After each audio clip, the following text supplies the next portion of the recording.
through a microphone that kept cutting out, summoning the thrashing, animal strength of a fox ripping off its own leg to get out of a trap. Tim got his feet underneath him and pushed his body up off the ground with everything he had. He rose a foot off the grass, and in a brief moment, I could see that something was still tethering him there.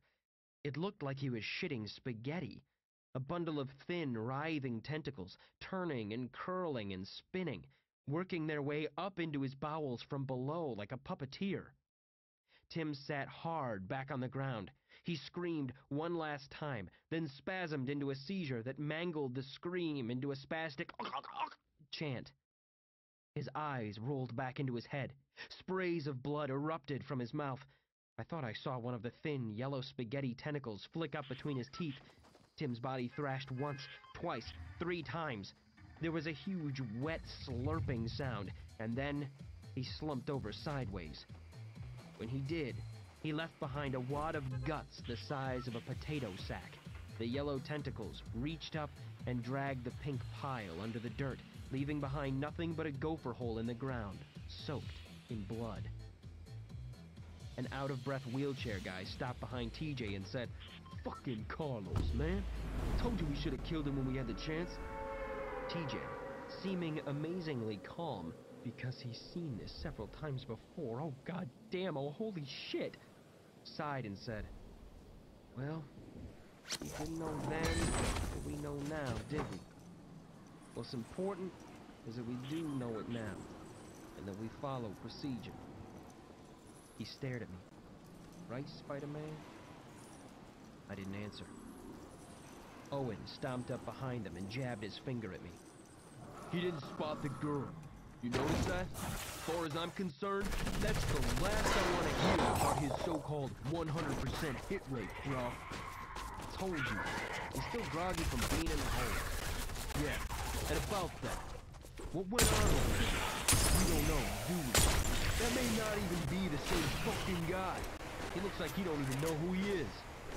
TJ replied, "Yeah, and that girl was wearing red.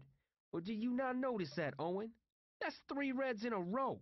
That's easily 3 out of every 4 infected that was in a red jumpsuit when they burned.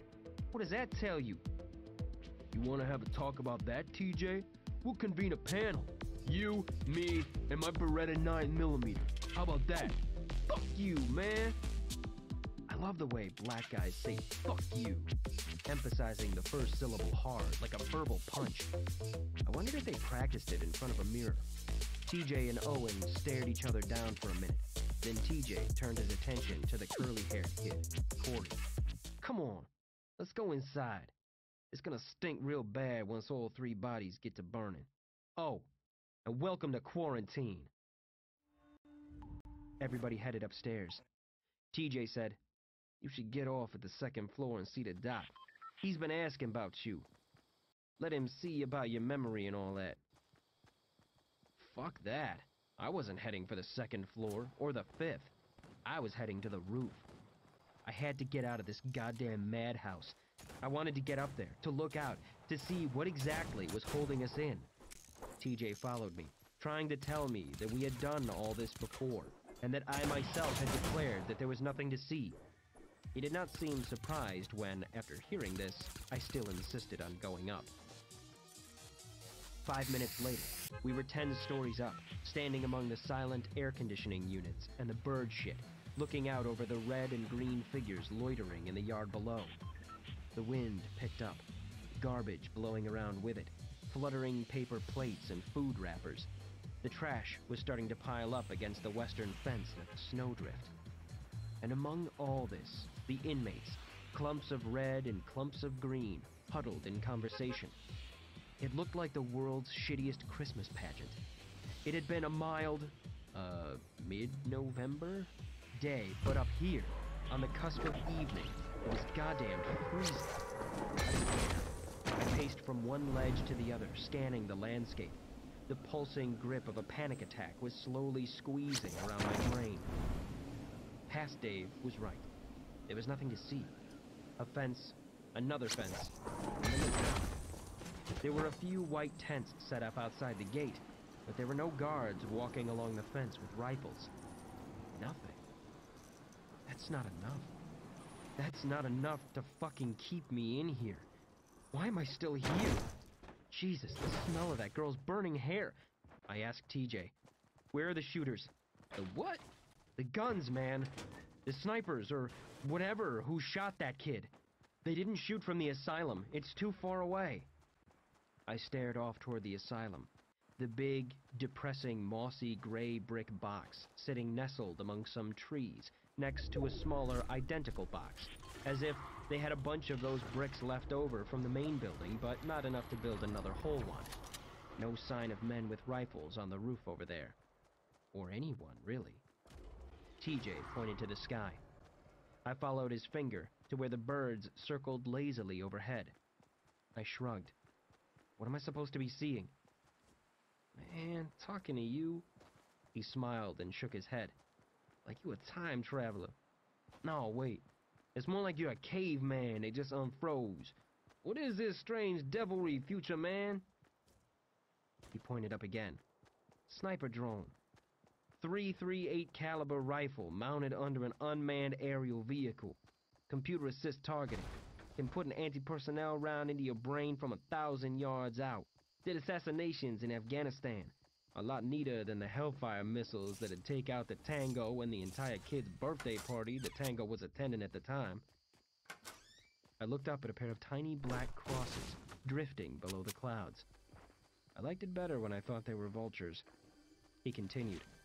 Not that it don't have the missiles, too. Them drones, they look tiny up in the sky, but on the ground, they're pretty big. Almost as big as a real plane. And those Hellfires it's got under its wings, if we stood one up here, it'd be almost as tall as you. If things got out of control down here, drone could launch one down into the yard and take out 30 of us in one shot. Unmanned? So, this place is being patrolled by robots? Oh no. Remote control.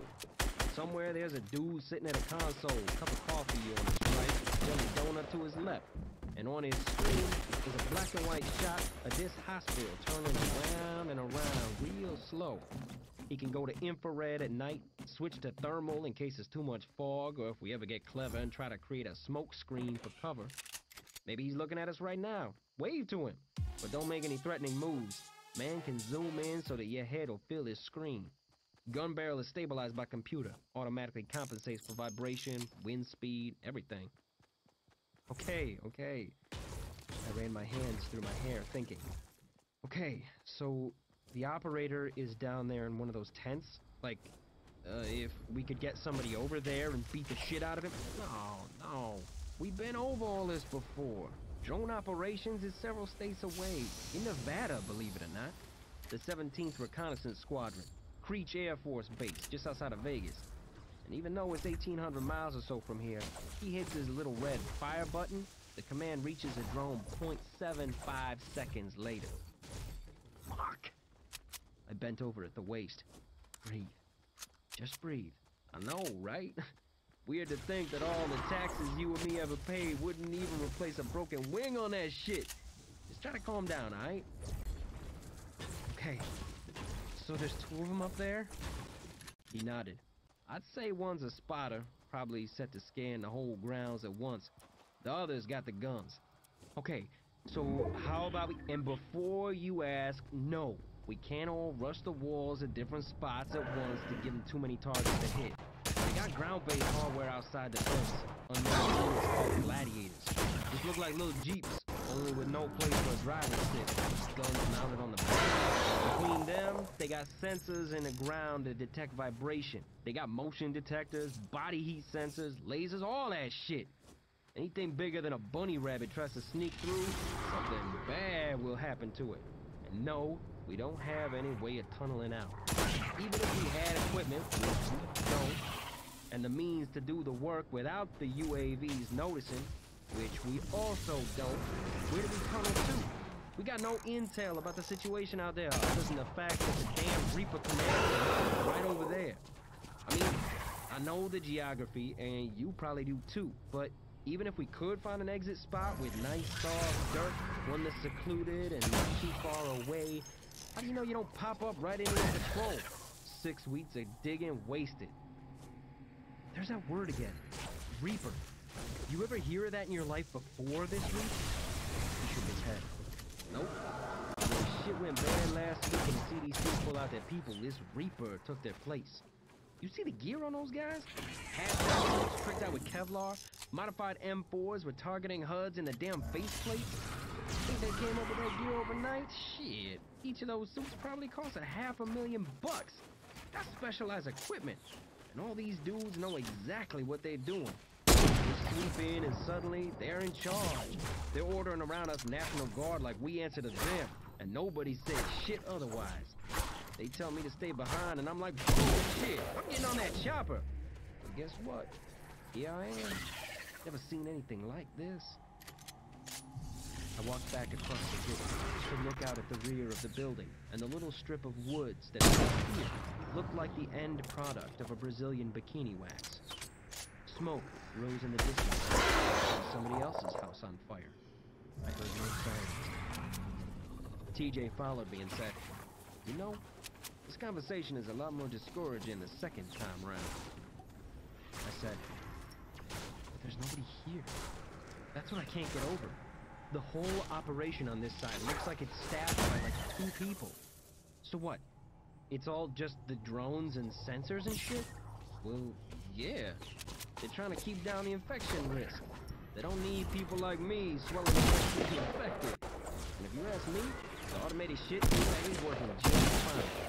You saw that kid try to climb the fence. From behind us, a female voice said, "You should write down everything you said, so we don't have to do it all again." Hope had joined us on the roof. I said, "I just don't accept that there's no way out of this place. I mean, it wasn't built as a prison, right? It was built as a hospital. No way they've covered everything." Hope laughed, and to TJ she said, "It's so funny to see him go through the 5 stages again." I said, "What?" It's the same for everybody they dump in here. First, it's the confusion, right? What's happening? Where am I? That's stage 1. But then, you go to stage 2. Pissed off. How can they do this to us, man? I got rights. Okay, then there's stage 3. It's fine. Get out of here. There's gotta be a way out. Stage 4 is a depression. Why me, man? Boo-hoo. I wanna go home. I wanna see my girl. Then hopefully you land at stage 5, which is, you gotta make the best of this situation and be smart. You really made it all the way to stage 5 before? Hope said, "Oh no, you stopped somewhere between stage 2 and 3. 12 hours until the massacre broke aside. John's head was pounding. He tried to call Amy back. She was gone. He had a sick feeling that began around his navel and extended all the way up to his scalp. No doubt that was partly due to the huge egg breakfast he had eaten at sunrise to help absorb some of the vodka and Crown Royal he had flushed through his system. But the feeling was mostly due to the fact that he had clearly hit one of his patented rough stretches. Those bits of his life where every string of shitty luck converged into one horrible knot that everybody blamed him for. As if he had chosen things to work out this way. No, Amy, I'd not just decide to bring about the apocalypse this month. Times like this, you just gotta disconnect from the world and ride it out. It was a process he and Dave had. The two of them rarely hitting low points at the same time. One always there to cheer the other up and to pull them off the sofa to go hit the town.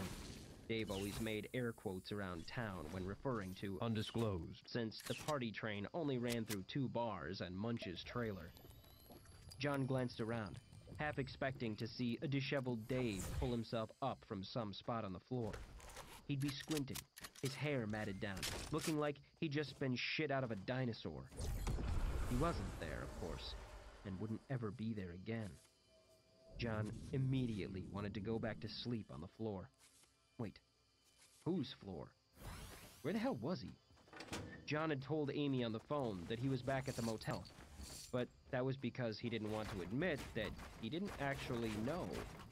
He was in somebody's basement. There was a whole bar down there. Was he a frat house? He was close to campus, he knew that. The last thing he remembered was coming down here and watching round-the-clock apocalypse coverage. Then, someone introduced him to the modern wonder that was the Irish car bomb, Guinness, Baileys, and Jameson.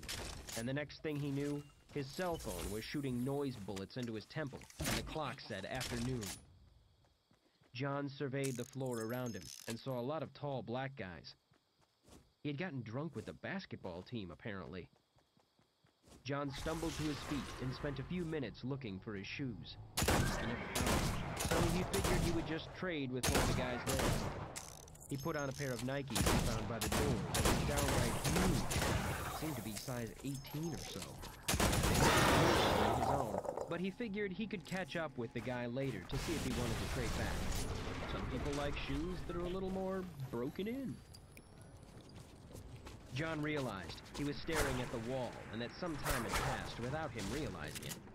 Brain was still trying to boot up, loading all of the extra shit into the task bar. Finally, he made himself get up and head out. Amy would have been rash if he wasn't there to calm him down. He hit the cold air and found the Bronco parked haphazardly across the road. John cursed when he saw some jackass had spray-painted zombie assault vehicle on the door, but then recognized it as his own handwriting. He pulled out and saw the dorm tower looming ahead. He actually wasn't more than 5 or 6 blocks away from Amy's bus stop at the Mexican place. Awesome! He let the Bronco idle for a bit so the heater would have time to warm up. John found the bus stop easily enough, but instead of a bus, pulled up to it were 4 windowless black vans. Yellow tape roped off the whole sidewalk and the parking lot. Black spacesuits were prowling everywhere. John stopped right in the middle of the street, threw open the door of the Bronco, and ran to the first van. He yanked open the door. Amy? Hey! He ran to the second one. Before he could get it open, 2 of the spacesuit guys grabbed him. Sir, you're risking contamination by... Amy! The men dragged John away from the vans and wrestled him to the sidewalk. John got a good look at what they were wearing, and it was fucking terrifying. The glass on their helmets was tinted so that when light hit it, it glinted blood red. They had armor and machine guns and wires and shit running around like they were on their way to fight a war on Mars. A third spacesuit guy came up to them and said, "What, is he family?"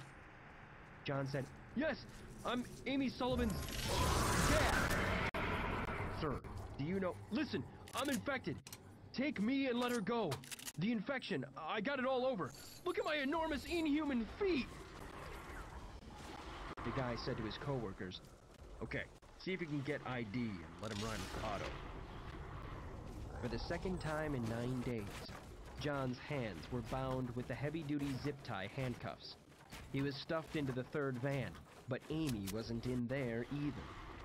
20 minutes later, it jolted to a start, and he knew that he and Amy would be in undisclosed in a little over 2 hours. He had that much time to think of a plan.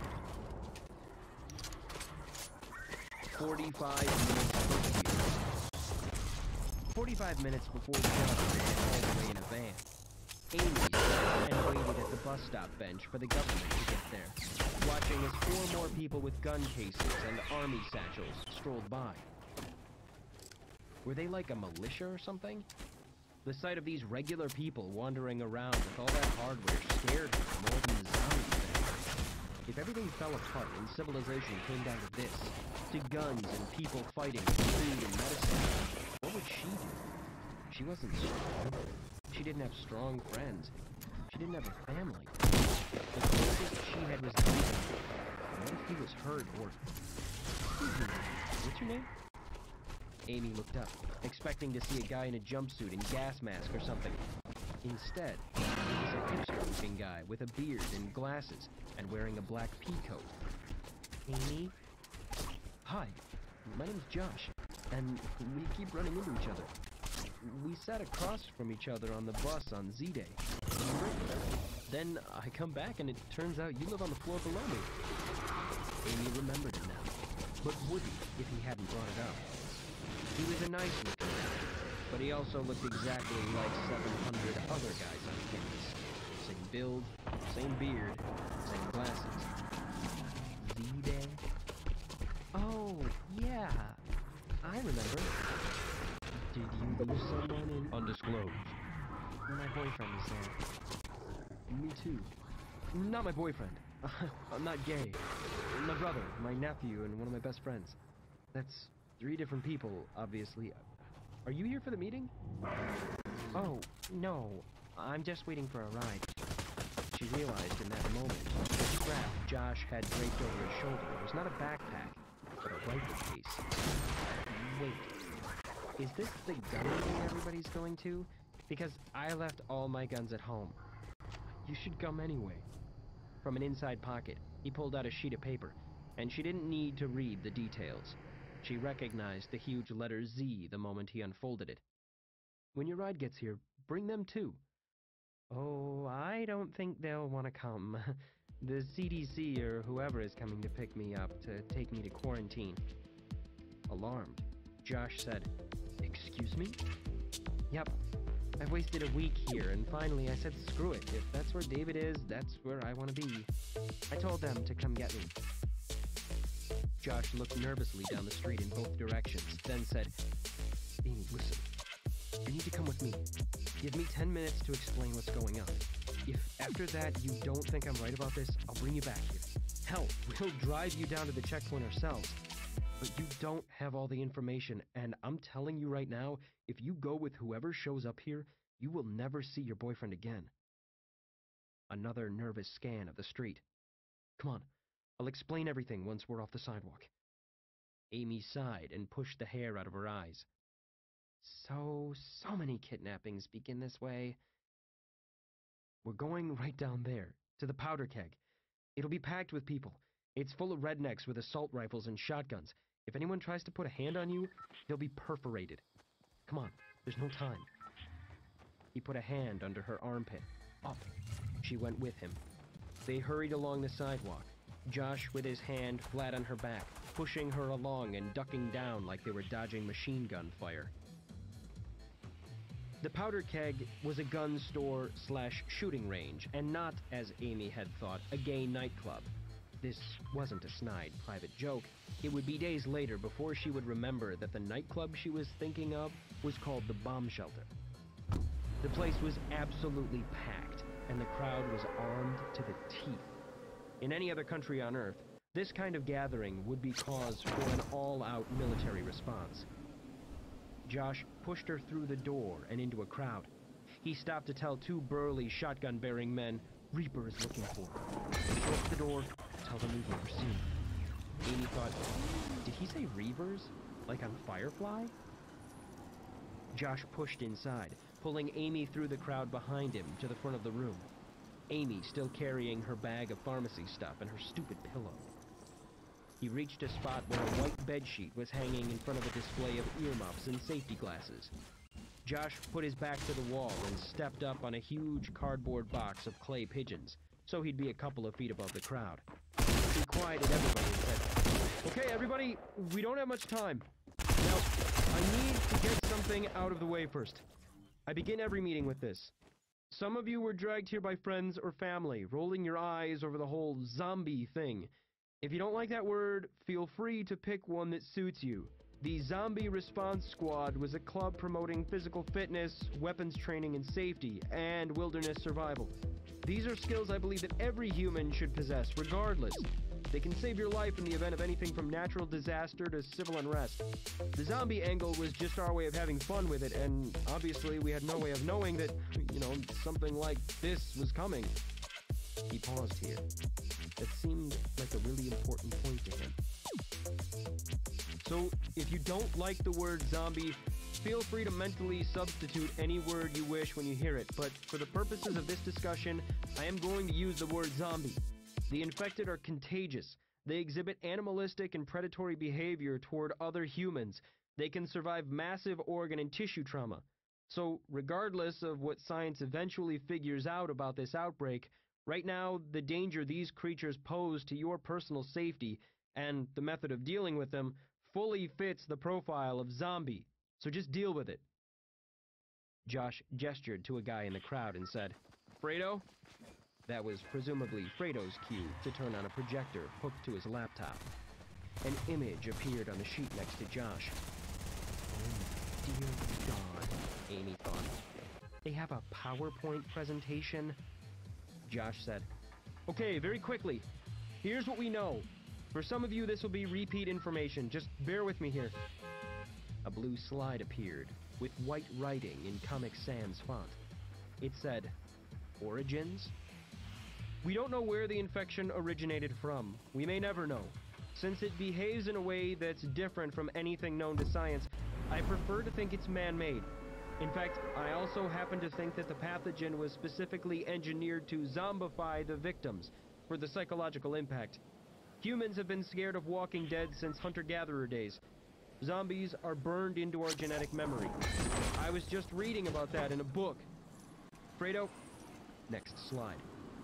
This one at a line graph, starting at 0 and spiking rapidly upward. The left to right axis was ticking off the days since the outbreak. OGSA estimates are that the infection rate within the borders of undisclosed was at 20% as of last Wednesday. It exceeded 50% yesterday and will be at 90 to 100% within 48 hours. Gasps from the crowd. Amy thought, that couldn't be true, could it? And who was OGSA? Fredo hit the next slide. It said, "Who is OGSA?" For those of you who haven't been to previous meetings and who have been following this story in the mainstream press, let me quickly fill you in. A group of resistance fighters have formed inside town, gathering supplies and scouting secure locations where they can hole up as the situation deteriorates. They call themselves Outbreak Ground Zero Alpha. He brought up his final slide, which said, "So what about the government?" One final point I want to make, and I leave this for last because it's what you need to keep with you when you watch TV tonight. An anonymous source within the government has leaked a series of emails between the Centers for Disease Control and the Task Force for Rapid Exotic Pathogen Eradication/Research, outlining what they call Operation Leopard. From these emails, we know that Reaper determined within 48 hours of the outbreak, based on autopsies of infected dead, that the physiological changes caused by the infection are radical and irreversible. Another "let that sink in" pause from Josh. Even if they could kill off the agent of the change, the bacteria, virus, parasite, or whatever it is, the subject's entire nervous system is no longer recognizable as human. There's nothing to be done for the infected.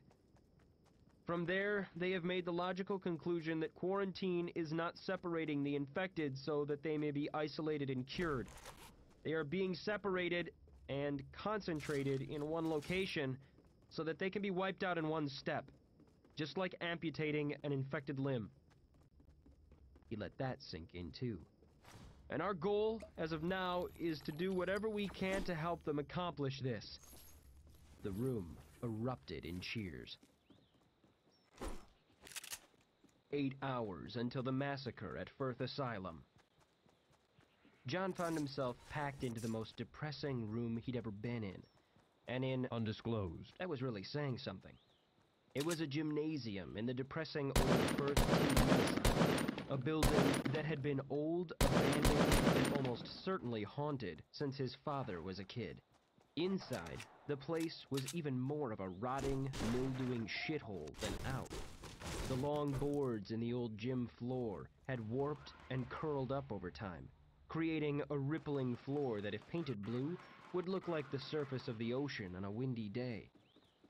He didn't see Amy there, but he wouldn't have even if she were. There were partitions with curtains set up to divide the gym into dozens of little rooms containing cots. Teams of guys in those spooky Darth Vader spacesuits were rolling a cart from one room to the next, taking blood samples from everyone. John wondered what exactly they were checking for. He wondered what his blood alcohol level was. John's hands were still bound behind him. Everybody else was getting a standard checklist read off a clipboard. Are you having hallucinations? Any unexplained urges or mood swings? Are you experiencing any unusual sores or lesions in the mouth area? but they came back to his cot twice after his interview, asking him his name, asking how he knew Dave and Amy, and so on. Finally, they asked him if he knew Amy's whereabouts, and John felt a Gatorade bucket of relief get dumped over his head. They don't have it. On the fourth visit, they brought a white spacesuit that contained a smiling, gray-haired guy who John appreciated. Hello there, John. I'm Dr. Bob.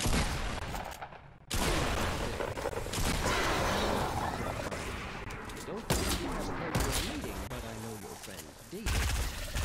Right. You're his crossbow therapist. Tennant grabbed a rolling office chair and dragged it over.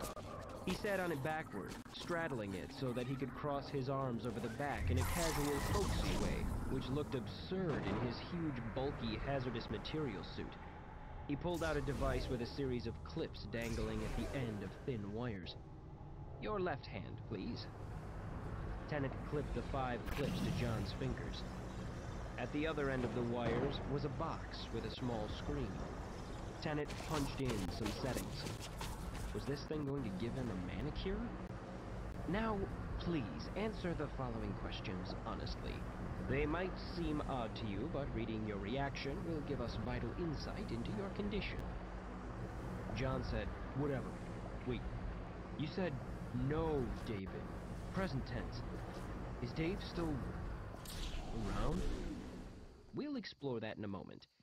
As you can imagine, John, we're working just as hard as we can to give a clean bill of health to the people who don't need our help, so we can devote as much time and attention as we can to the ones who do. And by help, you mean throwing them behind that goddamn prison camp you've built next door? You feel what we're doing here is unethical. Is that some kind of a joke? You can't tell me the government knows what's really happening here. We have rights and shit. Why do you say that? Why do I say there is such a thing as human rights? Wait, what is all this? Who are you? You understand the irony of you asking that question, when my entire role here is figuring out who, or what, you are. You and the rest of the patients in this facility. We have rights either way. Human rights. Yes, but you may no longer be human. Jesus Christ, look at me! You know damn well there's nothing wrong with me. I'm sitting here having a rational conversation with you. In English. There is a species of carnivorous turtle whose tongue has evolved to look exactly like the worms local fish are known to eat. The fish swim right into its mouth, going after the worm, only to have their heads severed by powerful jaws. If, say, a predator of humans had learned to mimic human speech and mannerisms in order to make it a more efficient predator, that would hardly make it human, or guarantee it rights under our Constitution or any common system of morality. Holy shit. The whole world is so you just throw everybody in a concentration camp and figure you'll sort it out later? That's where things are at? Ah. Your friend called the quarantine a prison, but you have elevated it to concentration camp. Your generation does have a flair for the hyperbolic when it comes to describing your own adversity. Wait, so you did talk to David? So he's alive? Tennant looked up from his readout and said, let's explore that. That'll be a good jumping-off point for us. If David were here, but was infected, would he still be here? Say his personality remained exactly the same, but the parasite caused his head to transform so that his face was replaced with the face of a leech, complete with circles of foam for sucking human blood. Would you still consider him to be your... Are you saying he's infected, or are you just fucking with me? Instead of answering, Tennant studied the screen on the device hooked to John's fingers and made some notes on his clipboard. Good. Now let's say the opposite happened. Say he still looked, spoke, and acted like David, but was, in reality, an inhuman predator. How would that make you feel? Please answer. Are you serious? Please, we have a lot of patients to get to. It would make me feel bad. Tennant nodded and checked something off of his clipboard. Now, let's say that he was not infected, but was sent to quarantine with hundreds of people who are, and that their infection has dissolved the part of their brain capable of making moral decisions. And let's say that they overpowered David, restrained him, defecated into his mouth and taped his mouth shut with duct tape, and left him there to writhe and slowly swallow feces all week. How would that make you feel? Who are you? A check of the screen. A mark on the clipboard. Almost done. Now, if you had to choose either to have Amy Sullivan gang raped by 27 infected males in town over the course of 10 days, or to have David's digestive tract surgically restructured so that his large intestine fed directly into his mouth, which would it be? And please provide support for your answer. You're fucking crazy. Tennant glanced at his clipboard and said, if you had to choose, and if you were not allowed to see either ahead of time, and had no other information to go on, would you rather fight Mind Crow or Gonadulus? This isn't a government operation, is it? If it wasn't, tell me how that would make you feel. You're behind this. All of this. You people released that thing in Dave's house. You set all this in motion. What's your real name? Tennant casually glanced at another page on his clipboard and said, all right, John, I think we're in good shape here. What we're going to do is observe you overnight. Standard procedure, don't read anything into it. And tomorrow morning, we'll do this all again, so we can cross-check the results. Between now and then, I want you to really mull this over. If you were carrying the parasite right now, how would you know? John didn't answer. Tennant stood, pulled the tips from John's fingers, and as a goodbye said, you are now aware that your lower jaw has weight, and that it requires effort for you to hold it up. Good evening. 7 hours until the massacre at First Asylum. Amy was in the Zombie Response Squad's headquarters, aka an old RV Josh inherited from his parents. Parents who Amy suspected were fairly rich.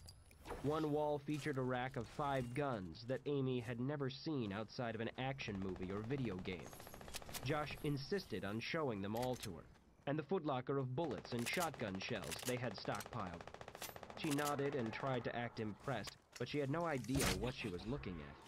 The guns all looked like they would knock her over if she tried to shoot one. Josh insisted this wasn't the case and that he would show her how to shoot if she wanted. He asked her if she wanted anything to drink, eat, or, anything else, because he was food instructions, whatever. Amy couldn't get John on the phone, but at this point, she expected that, and to be honest, Josh was on his laptop now, showing her a map of undisclosed that somebody was updating with zombie sightings. There was a big red blob in the and Amy asked if there were a lot of zombies there, or if there was just one flamboyant zombie who was really easy to see. That's the hospital there. They fenced it off and used it as a court. It got built up like a Superman prison. It got so bad that not even the CDC staff could stay inside it. Now it's a dumping ground. When somebody in town turns up infected, they move them there behind the fences. So that area is pretty much 100% infected because you're not, but they stick you in there anyway. Well, how long are you going to last? But they don't know for sure who's infected. If your neighbor or whatever calls them and says they suspect you are infected, you get dumped into that camp or whatever, which is full of hundreds of people who are infected and have turned into monsters and stuff. That's what we're hearing, yes. Oh, wow. That's like the worst thing I've ever heard. That's what I was saying at the meeting. If you your job is to make sure this thing doesn't spread, and once you finish sweeping the town and have everybody who might be infected all in this big red blotch here, and you know for a fact that this thing you do it the red blotch. You think there's one more that will do it. Fuel air bomb that will cook everything within a square mile to 4,000 degrees. I bet the guy who invented that had a really weird relationship with his mother. What? Do we know when they plan to do it? Unfortunately, no. I checked the list on their website. David wasn't on there at all. What do you think that means? I think it means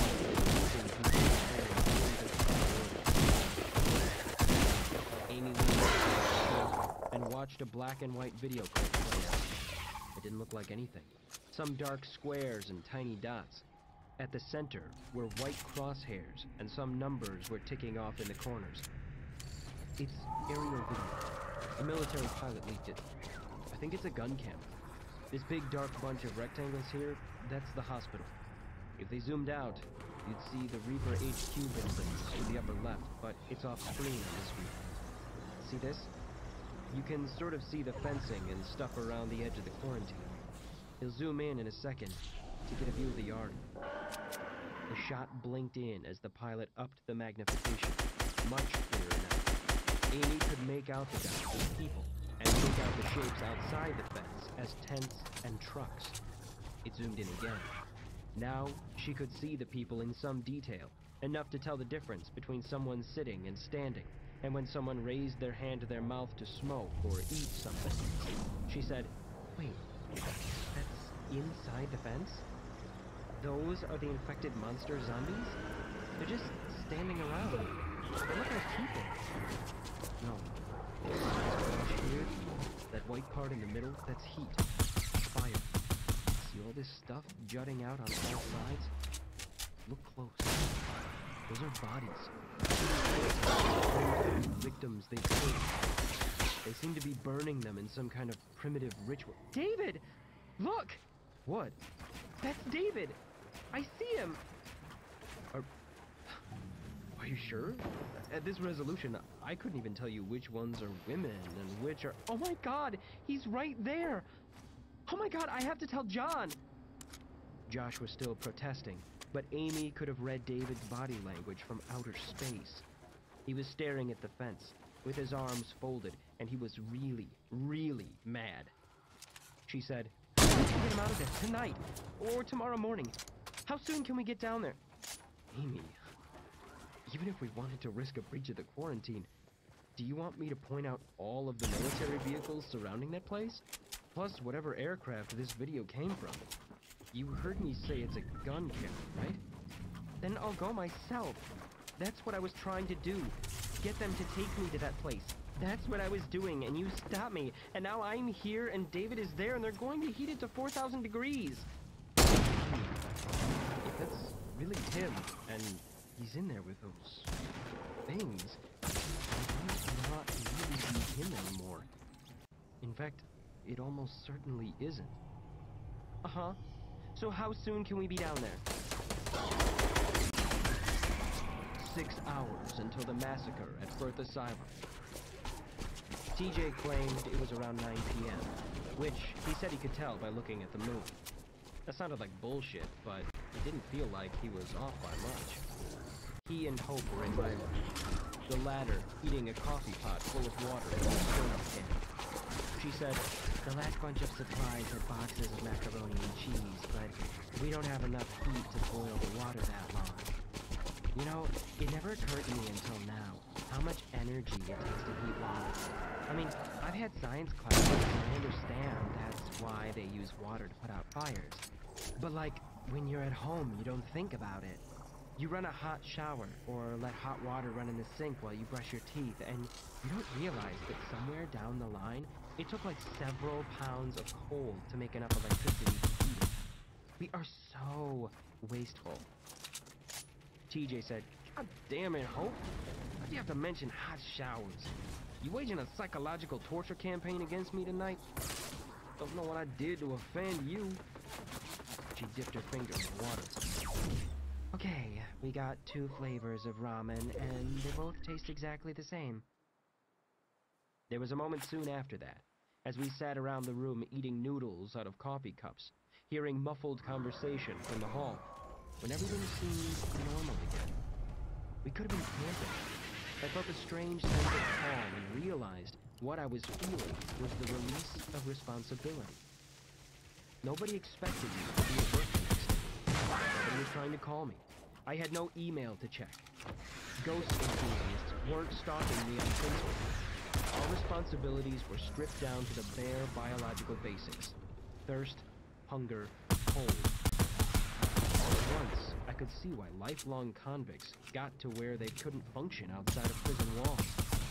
You're almost functioning more at a level for which the human brain was intended. I asked TJ, what's the deal with the colors? The red and green. How'd we wind up on teams? Well, that's the thing. Nobody knows. Everybody went through decontamination, and when you stepped out of the chemical shower, you were handed coveralls. Half got red, half got green. They didn't tell us nothing or put us in different sections, just, here, put this shit on. But it don't take Dr. House to figure out that the reds are way more likely to spider out. Carlos was a red, Sal was a red, Danny, Marcus, that fat Muslim dude, it's not 100%, but it's not within a margin of error either. Red means high risk. It's pretty common sense. Everybody figured it out before anybody said it out loud. The colors started separating to themselves, as colors tend to do. Owen has the only gun? Yup. Until somebody finds another. Owen has appointed himself the de facto president of the quarantine based on the fact that he happened to find a sidearm that got left behind in the melee. A lot of human history works like that. We had boarded up the broken window, but could still hear the bonfire crackling down in the yard. TJ continued. The lobby and the bit of yard outside the lobby, that whole patio area, that's shared territory. The second floor, that's where the hospital still functions as a hospital. The doc and 2 nurses got left behind. They're treating the sick. The regular sick, you know. People keep cutting themselves on broken glass. About a dozen people got them nasty shits that's going around. You ever talked to the doc, by the way, since you've been back? No, tomorrow. I had a thing about doctors, for a very good reason. TJ continued. So then the 3rd and 4th floors are all red territory. We're here on the 5th and up. Those are the green floors. The 2 sides. We don't shoot each other on sight, but it gets tense, as you saw. And you can tell which side has a gun by who got the lower floors. Why? Hope interjected. No elevators. Nobody wants to tromp up and down a million stairs to get to their room. Everybody would prefer to just pile down at the bottom. Owen declared his people got the good floors. I said, why did I wind up back at the asylum? TJ shrugged. Like they tell us. Loudspeaker came on and said you needed to go to the gate. Truck hauled you away. That was Friday morning. Now you're back. How long can we keep this up? Before the food and everything runs out? TJ said, they dropped in supplies. Truck dumped out boxes of stuff. I assume they'll do it again. Yeah, but I'm saying, let's say that hypothetically they can't figure out a cure or even a reliable test for the infection. They keep dumping the suspects here in the quarantine and what? We're still here 10 years from now? Something has to give, right? Looking into his cup, TJ said, what would you do? Drop a nuke on it. Write a letter of apology to the surviving family members. Send them some coupons to Outback Steakhouse as compensation. Rest of the country breathes a sigh of relief. He shrugged. That rumor started about 2 minutes after outbreak. I was hearing that shit everywhere. Man, people got a low opinion of the armed forces, don't they? Watch too many zombie movies. No way they get away with that in the real world. Hope said, what if they cover it up? Make it look like something else? I said, what? Like, fake a gas line explosion? No. All they have to do is poison our food, then say the infection did it. That brought silence to the room. TJ said, both of you think you being cynical, but you're not. Reality is, if they wanted us dead, they don't have to do anything. The situation we got here is what cops call a self-cleaning oven. Some gang neighborhoods, they just let be. Come back in 5 years and it's all quiet, all on its own. You know, because everybody shot each other. It'll be just like that here, because instead of organizing and figuring out how to work together, we all got paranoid, like Owen. He stood up. It's early, but I'm going to bed. No TV and it's too dark to read. What else am I gonna do? Hope said, the nights are the worst. I'm to where I can tolerate the days as long as nobody dies. But the nights go on forever. TJ said, I agree. Yet, the night comes just the same. Like the rotation of the earth don't give a shit what we think. Hope was making a huge freaking understatement when she said the nights were the worst. I realized when TJ left that I was also exhausted, but it was only after I went to bed that it became screamingly apparent that we had no lights and no heat, and were basically living in a third world gulag. I tried to remember what day TJ said it was. Sunday? So the rest of the country was probably watching Sunday Night Football. Or were they? Maybe it was like this everywhere. Everyone in America huddled in the dark, waiting. TJ and Hope left the room to me at bedtime, so I guessed it was my room. I wrapped myself up in as many blankets as I could find. I knew exactly where to find them, just as I knew where to find the hunk of particle board we used to cover the broken window. My specific memories never came back, but a lot of the automatic stuff was still programmed in. I suddenly remembered that I had broken the window by throwing a little television out of it. I couldn't remember why. I shivered and wrapped up the covers a little tighter. We had a bunch of emergency kerosene space heaters that had been left behind in a storage building, but not much kerosene to fuel them. Here on the 5th floor, we had 2 of them in the hall, and they'd keep them lit for a few hours at night to take the chill out of the air, but that was it. People set pots of water on top to heat, killing 2 birds with 1 stone. Some people slept in the hall to be closer to the heaters, but the kerosene fumes stank so bad, the stench radiated into my brain and gave me a headache. TJ pointed out that the stuff was jet fuel after all. I shivered. Couldn't get warm. Or maybe the shivering was something else. So damned quiet. No TV, no ticking clock, no soft whoosh of heat blowing through vents. Not even the reassuring hum of countless electronic devices that you don't even register until it's gone. Somebody coughed out in the hall. A dog barked way off in the distance. I shivered. I remembered getting into a drunken argument with a guy about American prisons. Him talking about the injustice of the system. Me talking about how it's ridiculous that we spend 40 grand a year per inmate to maintain what are basically super clean hotels for rapists and crack dealers, complete with a computer lab and TV room and pool tables. But now I understood what he was saying. That knowledge that you can't leave, it's a twisting knife in your gut. All I could think about was that razor wire at the top of the fence, meant to slice your hands down to the tendons if you tried to climb over. My own government put that there, with my hands in mind. Those hundreds of vicious blades hanging 15 feet over the bloodstains and brains in the grass of the last guy who tried to climb up. But even prisoners knew when their sentence was up.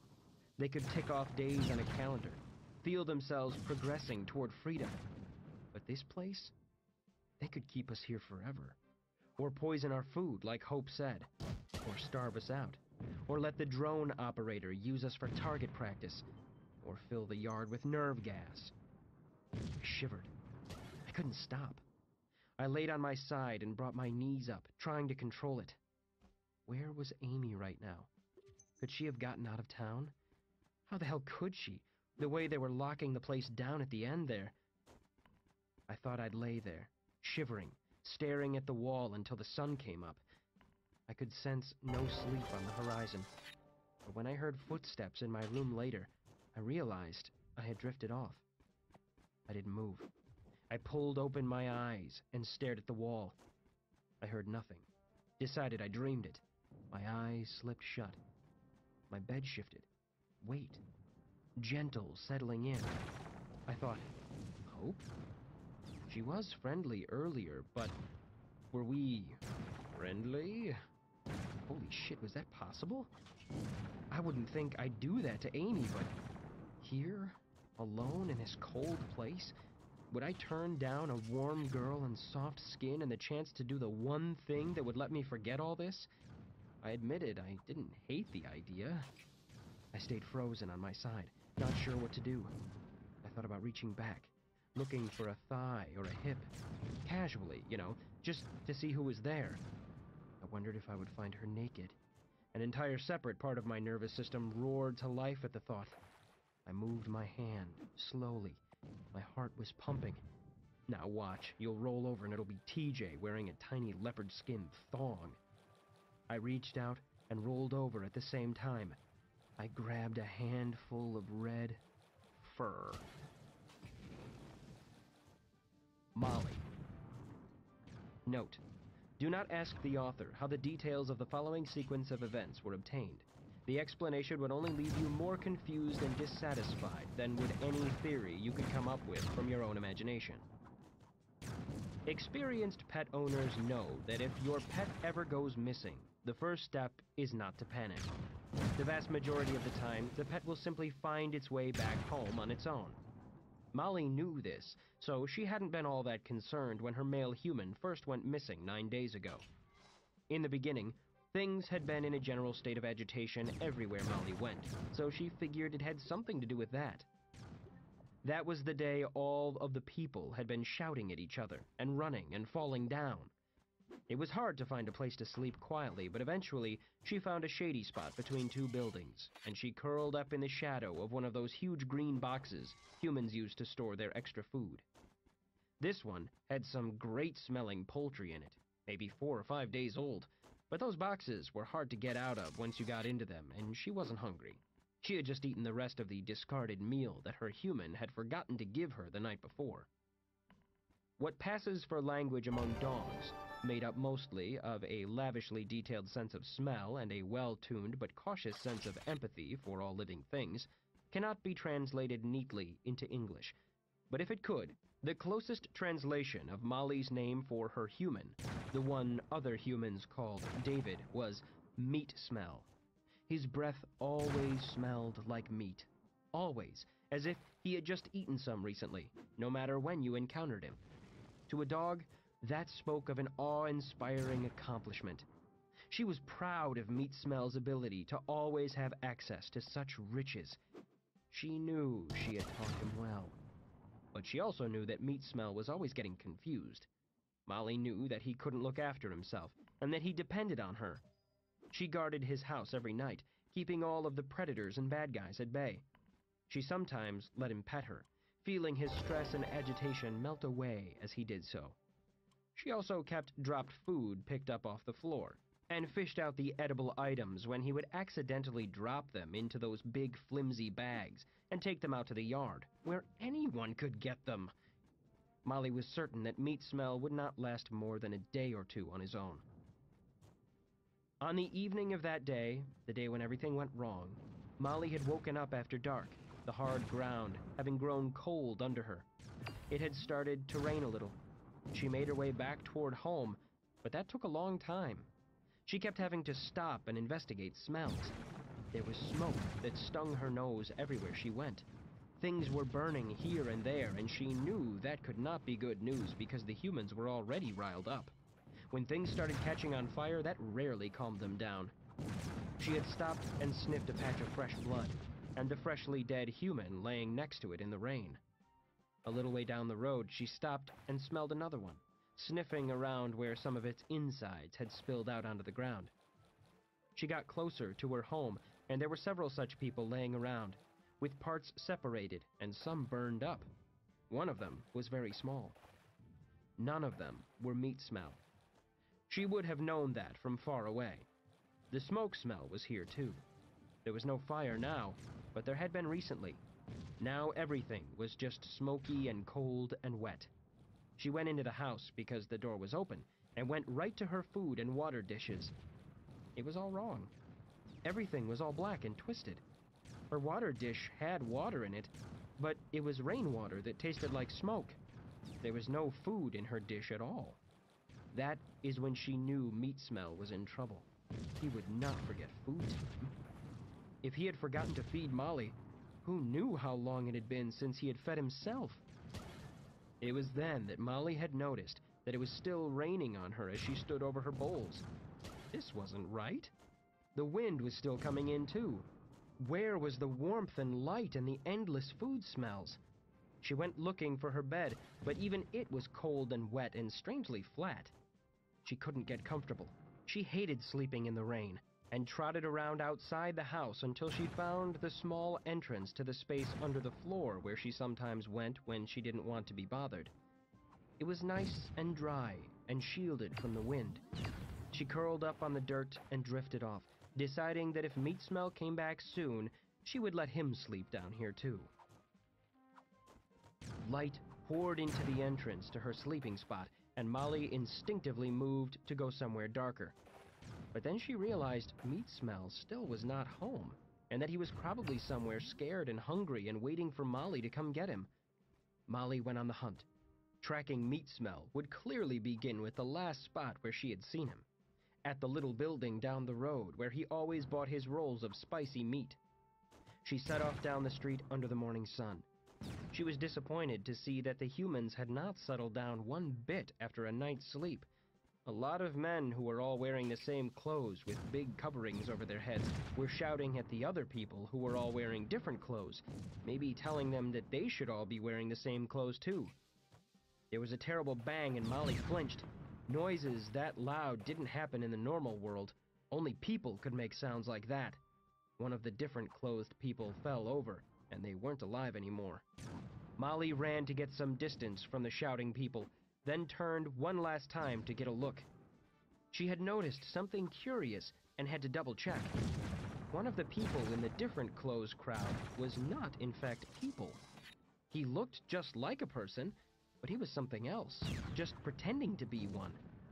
It was the same for one of the same clothes people, and she got the feeling that the other same clothes people did not realize this. This phenomenon was not new to Molly, but she always took note of it because it seemed to be the source of a lot of anxiety for Meat Smell and his friends. Molly hurried down the street and arrived at the tiny spicy meat building. No one was there at this time in the morning, but the place was bursting with smells. Not just all of the exotic meat the place cooked in big heaping piles, but of people. Molly sniffed the ground, making a full circle of the hard, cold surface around the building. She picked up the scent of Meat Smell and the angry man who was trying to hurt Meat Smell and John. She followed the scents right to the narrow door, now standing open. She sniffed her way into a little room full of items that were not food. She sniffed and sniffed, in an instant learning the long and dramatic story of a possum who had died nearby a few days ago. Then, someone stepped in the juices that leaked from his body. Then, they tracked it into this room. Then, a cat slept in here not even 1 day ago. Molly was so distracted by the drama of the tiny room's floor that she failed to notice that the sun had gone away. She turned around and went back outside, only to realize she was no longer at the little building. She was now looking at a flat expanse of pavement, exploding with fresh smells. Blood, sweat, smoke, terror. Molly had sniffed and sniffed, taking it all in, replaying through her nose the story of scared men killing other scared men. There! Meat Smell had been here. The scent led off toward where lots of the same clothes men were gathered. Meat Smell was not among them. There was a fence that went both ways as far as Molly could see, and she sensed that Meat Smell was on the other side. So she just needed to find a way in. Shouldn't be a problem. Molly went and found a sunny spot, and curled up and went to sleep. It took a full week to find her way in. In that time, she was chased by some of the same clothes people and other dogs, and was almost hit by cars more times than she could remember.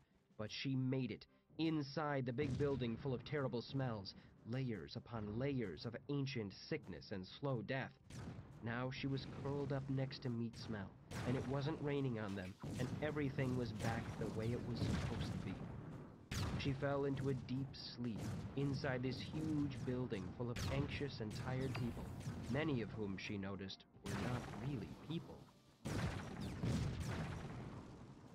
4 hours until the massacre at Firth Asylum. John had lost track of how many consecutive days he had woken up not knowing where he was. This place was full of people and echoes and creaky boards and mold. Someone was shouting at him to wake up. He sat up on the cot, and the first thing he saw was one of the terrifying Darth Vader guys holding a machine gun. John thought, oh, right, it's this bullshit still. Two spacemen surged forward and lifted John off his cot and took him roughly out of the gym and into an old shower room covered in ancient chipped tiles held together by mildew. John half expected to see a dozen naked men in black space helmets snapping towels at each other. Instead, he found himself alone. The long, dry shower room now piled high with boxes of rubber gloves and syringes and trash bags and every other thing. He was alone for 10 minutes until he was joined by Detective Falconer. Shouldn't you be wearing a spacesuit? Falconer was wearing his street clothes, jeans, a black turtleneck, and an empty shoulder holster under his armpit. Cowboy boots, little bit of beard stubble. John wondered if the guy would walk from one end of the street to the other without winding up covered in bitches. Falconer said, "A suit wouldn't help, would it?" "Might buy you a few seconds. Where's Amy?" "Who?" "Dave's girlfriend, redhead, only one hand.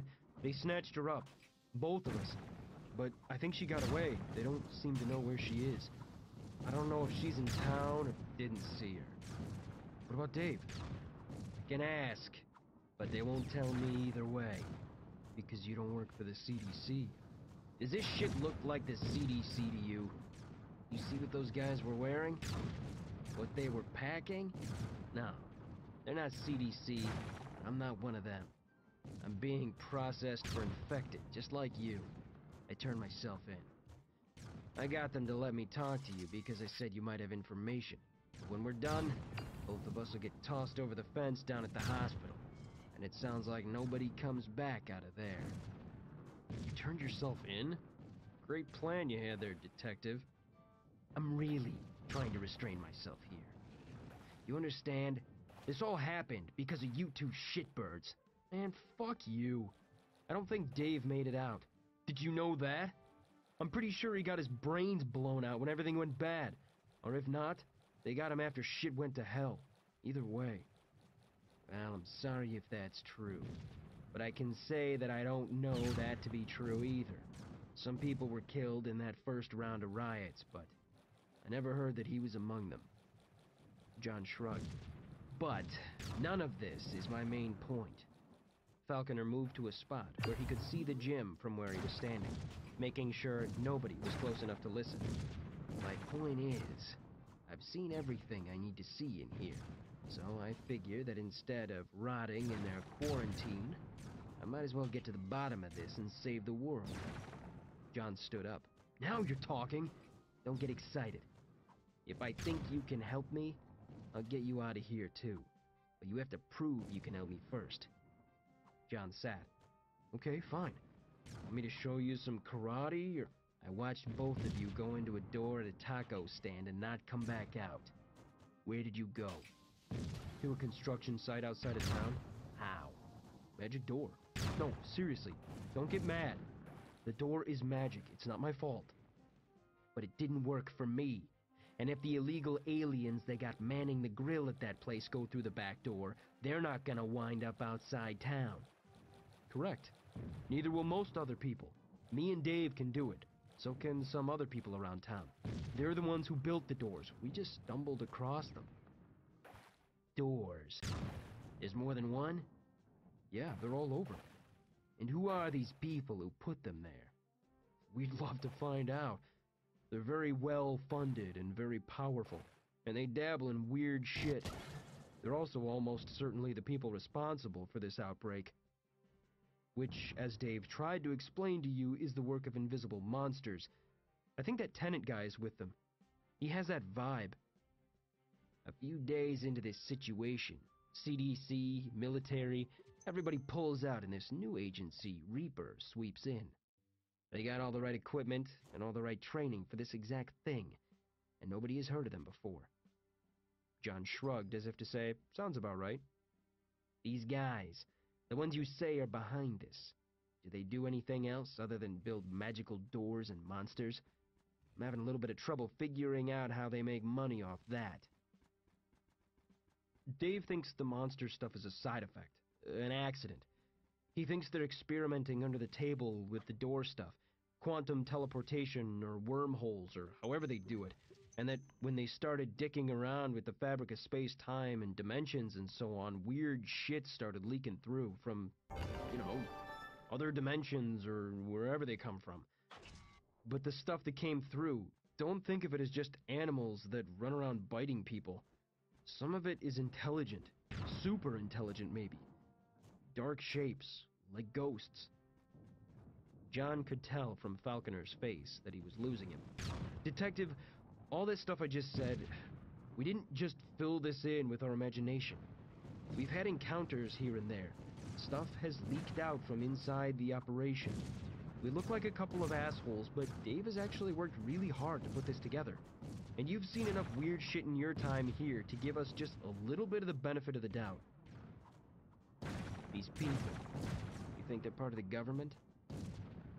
I think that when the government comes to investigate something that goes down here, these guys can make some calls and that shit just disappears. Cases get closed. Also, they've been around a while. Stories about this town go back as far as the history books go. Maybe forever. What's so special about this town? I don't know. Maybe there's some kind of electromagnetic conditions that make it ideal for whatever it is they do. Maybe they just got a good deal on the land. Who knows? What's so special about you and David? Why can you use the doors?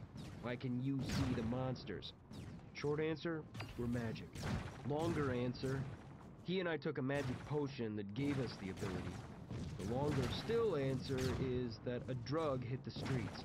Looks kind of like molasses or motor oil that hasn't been changed in a decade. The dealer was calling it soy sauce. You take it and you change instantly. The veil comes up off your perceptions. When you're on it, the first few hours, you're like a fucking demigod. You can slip through time, space, unlock the mysteries of the universe and shit. Then you come down and you feel normal again, but some of the effects are permanent. You become a member of the club. That drug, it came from these people, right? All the weird shit comes from them? Yeah. Do you have any of it left? The drug? You don't want to take it. It kills 99% of the people who come in contact with it, mostly in gruesome ways. The dealer who sold it to me, they found him splattered on the walls of his trailer. But in answer to your question, yes, we do have some of the soy sauce left. Where? I'll take you to it. No bullshit, but we gotta get out of here first. I agree.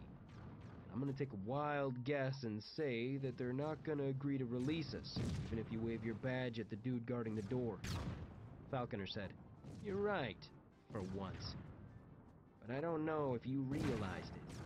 But these assholes picked the single most fucked up building in a 100-mile radius in which to set up their ad hoc HQ. They have generators in the parking lot and power cables draped through windows and boxes stacked everywhere. I'm thinking they have not had time to work out exactly what they would do in the event of something unexpected, like a fire. We're totally on the same page here. Let's burn this shit down." Falconer closed his eyes, let out a steadying breath and said, "No, we just need some smoke. Enough to make them go through the process of carefully moving all of these patients and staff and shit out of the building. All those guys in their bulky-ass spacesuits tripping over cables, patients trying to escape.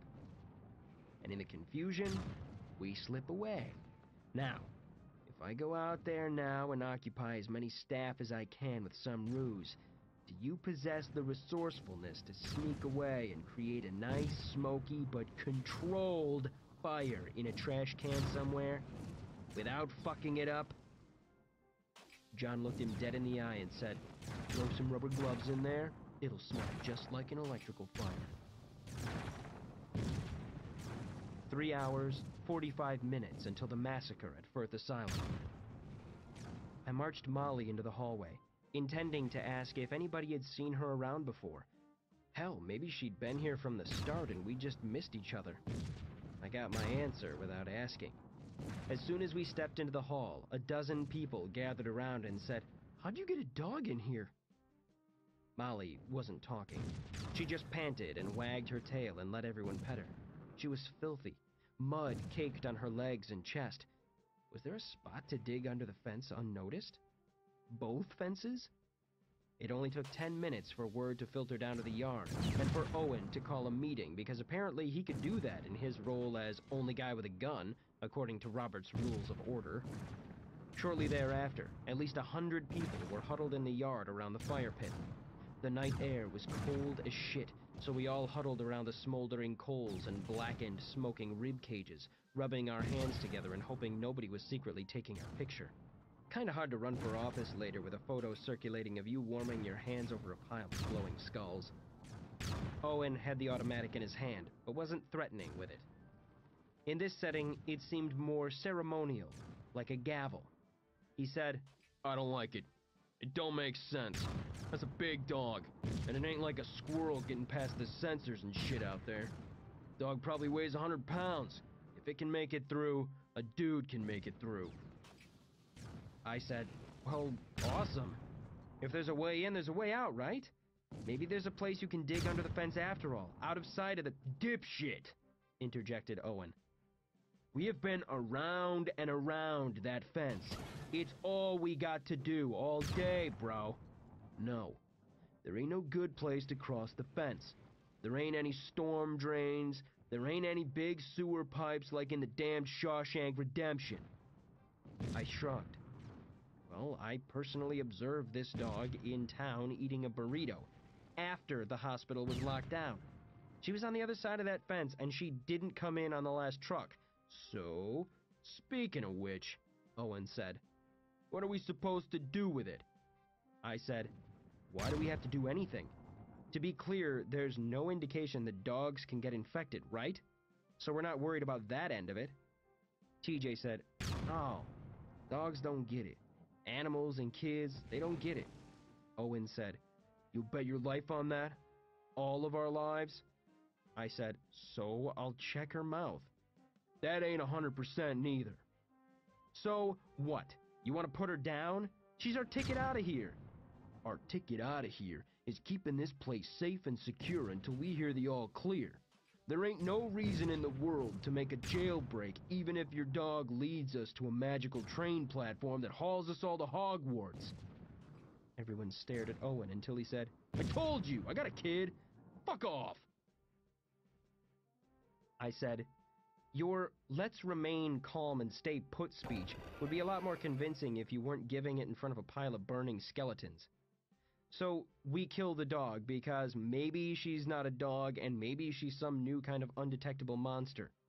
We gonna use that same standard on the next human who walks through those gates? Where does that shit end, Owen? Government shows up to give the all clear and it's just you and a mountain of bones?"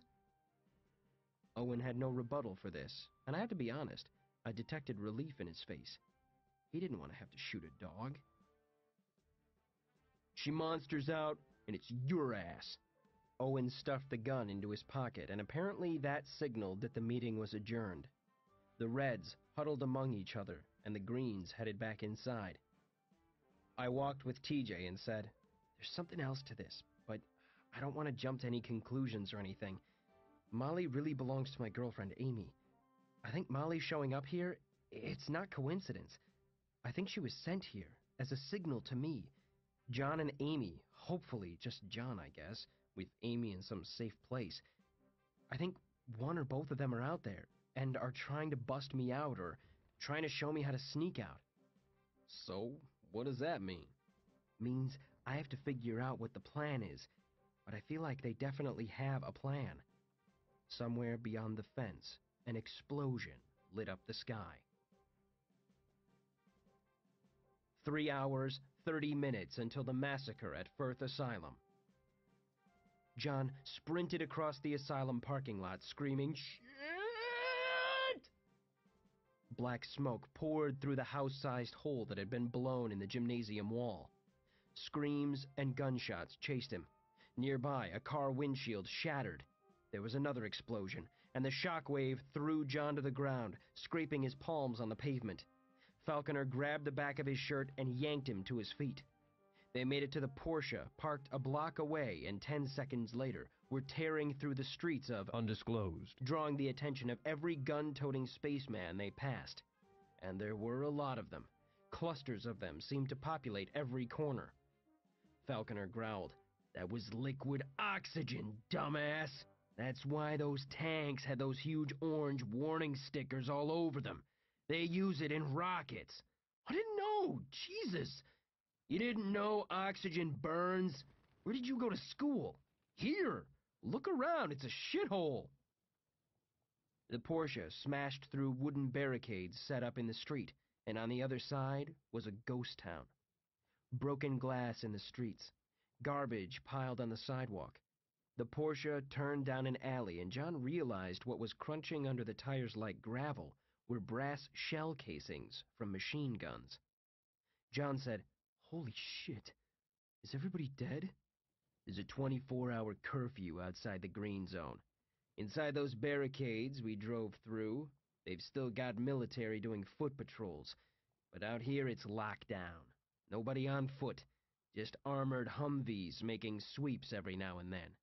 Anyone seen roaming the streets out here is presumed infected and either shot or hauled off to quarantine, depending on how far gone they are." "Christ, how is that legal?" Falconer shook his head. "I've never seen anything like this in all my days. Everybody you see inside town, all hazmat suits, all the vehicles, that's all Reaper. Everybody else has withdrawn outside of town. If we turned right here, we'd eventually run into a Reaper cordon at city limits. Get past it, and you're in the dead zone. It's a 5-mile wide ring around the city where nobody is allowed.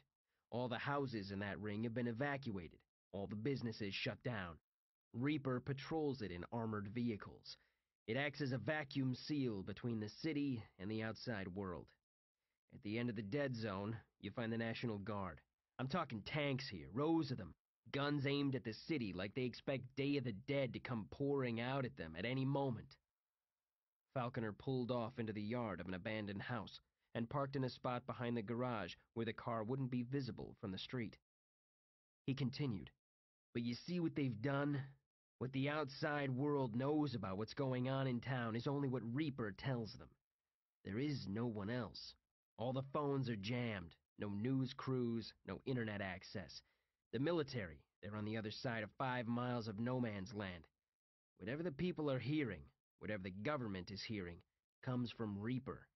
It's their show." John said, "And I'm pretty sure at least one of the guys in charge is crazy." "I'll agree with that assessment. Let's just say that I've heard some shit about what goes on in that asylum." John said, "Well, what now?" "We wait to make sure they're not still after us. I'm hoping the shitstorm you left behind back there makes us a low priority. They gotta get containment back in place first." John said, "Can we get to Dave's place? Are they guarding it or anything?" "Why would they? They would if they knew what was there." Falconer said, "The drug, you mean? The soy sauce."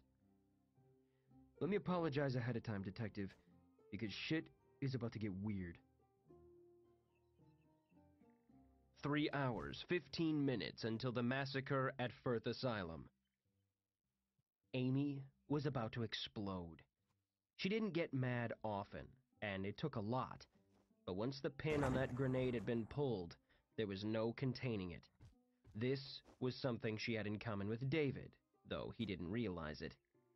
Amy's mom, back when she was alive, had said God had made sure to give her brother Jim all of the size and Amy all of the temper. He had been as big as a bear, but was always the voice of reason in an argument. The only time she had seen him fight, it was to defend her.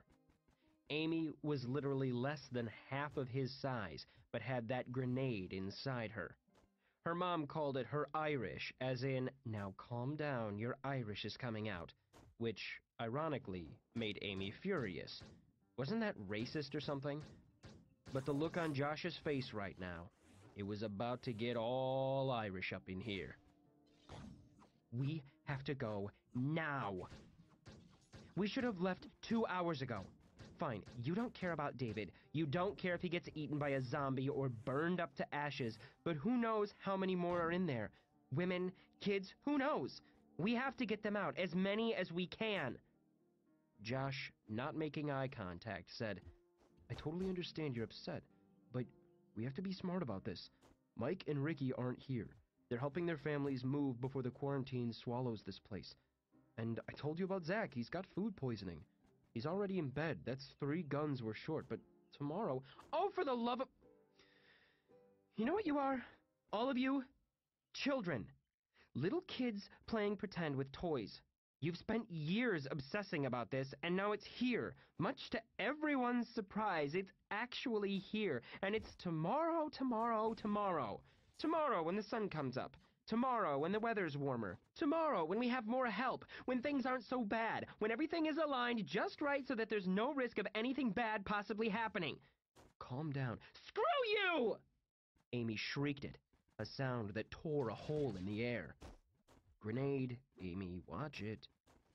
You want to sit here in your little fantasy, your little suburban womb with your laptop in your little clubhouse, rubbing oil on your guns and congratulating yourself on how brave and strong you turned out to be in the stupid zombie war fantasies that play in your head. You're not a man. You're a boy. All of you. You're little boys because you choose to stay little boys. You don't become a man until you wake up one day and realize that today the world needs you to be a man. Josh, so help me. If you don't step up and become a man right now, people will die. Tonight, not tomorrow. He didn't answer. He had his MacBook open and was fiddling around with the touchpad, and he had that look on his face that had pulled Amy's pin. A mask of feigned nonchalance. It took practice to come up with that look. Somebody who had been shamed so many times that he'd adapted to simply never showing it, rather than changing to not do things he was ashamed of. She wanted to slap him, and slap him, and slap him. Amy, all I'm saying is, ah! Amy bent over and screamed at the floor. She didn't know what else to do. Mom was right. If the Lord had given her Jim's body, she would have thrown this kid through the windshield of the RV. Fine, she said. All I want you to do is give me a ride down there. Drop me off at the barricades. I'll figure out a way to get across. I'll figure out a way to find David and anyone else who needs help in there, and I'll figure out a way to get them out, and if I don't, then I will die. And that's okay, because while I'm dying trying to save the people I love, you'll be back here in your cocoon, playing your zombie video games and jerking off, and dying would be better than watching you do that. The side door of the RV ripped open. A short, dusky kid, who Amy remembered was called Fredo, leaned in and said to Josh, "Did you hear?" I couldn't hear anything over her. Outbreak inside the Reaper Command Center. All hell broke loose. There was an explosion. The building's on fire. All their containment breached. Infected pouring out of their holding area. Holy shit. Ogza says fire trucks headed one way, then 10 minutes later, Reaper were going the other, pulling out, leaving the green zone, leaving everything. They're pulling out of undisclosed. Looks like it. Amy said, "So what does that mean?" Josh said, "It means all the manpower is now devoted to keeping anyone from leaving the city, and anybody left behind is now on their own." Fredo said, "Ogza put out a call for assistance, anybody and everybody with a gun. They said this is about to go from a Class 2 to a Class 3 zombie outbreak." Amy said, "Is a Class 3 the one where you guys actually do something?" Fredo said, "They said they can get us inside the city. They got friends on the cordon, but that's only until the feds change the guard rotations." Josh hesitated, studying the ridiculous collection of guns on the wall. Finally, he said, "Tell everyone it's a go. The feds shit the bed, and now it's up to us. We roll in 30 minutes. 3 hours until the massacre at Firth Asylum." John couldn't help but notice that while all of undisclosed appeared to be the aftermath of a post-Super Bowl riot in Detroit, if you had woken up in Dave's neighborhood, you wouldn't have noticed any difference. Same old busted windows and same months-old trash bags sitting on porches. John found this comforting.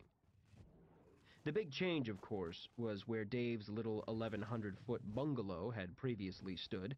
There now wasn't much of anything, just a floor supporting the black frames of two burned-out walls and piles of wet, charred debris, blackened drywall and 2x4s and roofing and gnarled wiring.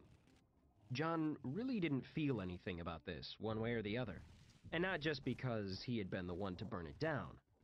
John didn't get sentimental about houses. Maybe it was because he bounced around so much as a kid, thanks to 3 different divorces, but he liked to think it just made more sense to not get attached to things. The memories didn't get burned up with a house or transferred to new owners if it got sold. A house was just wood and nails. Falling in love with a house or a car or a pair of shoes, it was a dead end. You save your love for the things that can love you back. Falconer wanted the Porsche out of view in case Reaper came by or somebody tried to steal the stereo or something. One of the abandoned houses down the street had left its garage door open, and Falconer pulled in. John personally thought it was wiser to have the car within lunging distance in case they needed to make a desperate getaway, but apparently desperate getaways were what other people did in Falconer's world, while Falconer chased them and told them they had the right to remain silent. Once parked, John found the prospect of opening the car door and stepping out into the night erased any illusions he had that this was the same old neighborhood. In the rearview mirror, John saw curtains rustle in the dark house across the street. An infected? Or somebody hunkered down, scared that John and Falconer were infected? Who knows? If it was some terrified refugee crouched with a shotgun, John was hoping that the Porsche would put them at ease. No zombie's gonna drive a Porsche. There you go with that zombie bullshit. They eased the heavy garage door down, closing it behind the Porsche. They headed down the sidewalk, at which point John thought he saw somebody slip around a corner, but then realized he didn't. He thought he heard footsteps, but it was a windy night, and the sound was a strand of Christmas lights from last year tapping against a window at the neighbor's place. Falconer asked, "The soy sauce, was it in the house when it burned?" "No, I'll show you." John was afraid Falconer would say, "Great, I'll wait here." But instead, Falconer led the way, striding into Dave's yard like a man with a huge gun. Falconer glanced this way and that, alert but not scared. John followed and made his way around the yard to find the tool shed hadn't burned. It was also still unlocked from when he'd grabbed the chainsaw the day everything went to shit. He reached inside and grabbed a shovel. He tossed it to Falconer. "The sauce is in a little silver container, about the size of a spool of thread. Inside is a really thick black liquid. When we find it, don't open it. Not only will the shit kill you if it gets on your skin, but it will come after you. Have you seen the blob? It's like that, only tiny. And when you say it'll kill you, you mean me, because you can handle it for some reason. Yes, you'll see." "Uh-huh. And judging from the shovel, I assume you buried it?" "Yeah, around here somewhere. Don't look at me that way. I need you to do the digging. You'll see why. It's not deep. Now, the container is somewhere here in the backyard. I know where, but I'm not going to tell you. I want you to walk to a random spot, what you think is a random spot anyway, and dig down about a foot." Falconer didn't move from where he was standing. He plunged the shovel into the dirt right in front of his feet. 3 scoops, and then, "Look, right there." Falconer looked down, and in the moonlight saw the glint of brushed steel poking out from the mud. "All right, how did you do that?" "I didn't. It did. The sauce. When we buried it, Dave just threw the shovel like a javelin and said wherever it landed, that's where we'd bury it. That's where it landed. Where you're standing. Because the soy sauce wanted it to land there. Because it knew you'd be standing there a year later. It knew. So the sauce is alive. Yes, sir. And now you're going to swallow some of it." "That's the least painful way, yeah." and you have no idea how it does what it does. Let's just say it's magic. Let's just say that I need a little more explanation than that if I'm gonna go along with this. John sighed. Okay, have you heard of nanotechnology? Yeah, microscopic robots, right? Right. And imagine they can make millions of these robots and embed them in a liquid, so that you now have a liquid infused with the power of all these machines. Got it? Alright. Now imagine if, instead of tiny robots, it's magic. John dug the bottle from the mud with his fingers. Stand back. If you take that shit and you go into a seizure or cardiac arrest, I'm leaving you here. Detective, if I take this shit and it looks like the trip is going bad, fucking run. John squeezed the bottle in his hand. He thought he heard the footsteps again, but decided he needed to stop falling for that at some point. He took a deep breath and said, "All right, here goes." 2 hours, 45 minutes until the massacre at Firth Asylum. Amy was rumbling through the night in a crowded RV, heading south, scared out of her mind. Her head was between her knees, staring at the filthy floor and praying silently, as had been her habit since she'd been a toddler. She had realized she was doing it out of reflex. If God was the type who needed to be asked verbally before he would support her side over man-eating monsters, then she wasn't sure what good he would be once he joined. She hadn't been to Mass since her brother Jim was alive. Her faith could be summed up in 2 sentences from one of the Narnia books. Speaking about Aslan, the lion that symbolized Jesus, a character says, "I'm on Aslan's side, even if there isn't any Aslan to lead it. I'm going to live as like a Narnian as I can, even if there isn't any Narnia." Amy hated the way the grown-ups her parents had surrounded themselves with were so quick to offer prayers and so slow to actually do anything. Old women who barely left the house for anything but bingo and congratulated themselves on never drinking alcohol or saying dirty words, thinking God created humans to stay home and watch televangelists and just run out the clock until the day they die. Well, Amy figured you don't need more than 5 minutes on this planet to figure out that one thing we know about God, maybe the only thing, is that he favors those who act. David also believed that. He didn't realize it. Guns were clicking all around her. The zombie nerds were pushing all variety of bullets into all varieties of gun parts. Long, gleaming brass bullets, bright red shotgun shells, guns designed with the elegant lines of sports cars, slick, oiled metal and curved, textured plastic meant to fit right into your hand. Josh rammed a lever forward on his, and it clicked satisfyingly into place. Don't get her wrong, she saw the appeal. She also saw how you could start thinking of them as toys. Josh held up a blood-red shotgun shell and said, "Dragon's breath. Zirconium-based incendiary pellets. Looks like a flamethrower every time you pull the trigger. This is an automatic shotgun with a 20-round drum. 3 more drums in my backpack. We get in a jam, this thing will unleash a wall of hellfire as fast as I can pull the trigger." He clicked shells into a plastic drum the size of a large saucepan and said, "These shells are $15 a piece, by the way." And there it was. She suddenly realized that she'd rather have David or John, either one, armed with a baseball bat, than any of these guys in their video game hardware. David and John had a look in their eye when things went bad, a sad but resigned familiarity. They weren't trained for violence, and maybe weren't particularly competent at it, but they weren't going to go pee in the corner either. Both of them had come from bad homes. Both had gotten hit quite a bit as kids, and maybe that's all it was. Maybe they just understood something about the world and were more ready for it when things took a turn.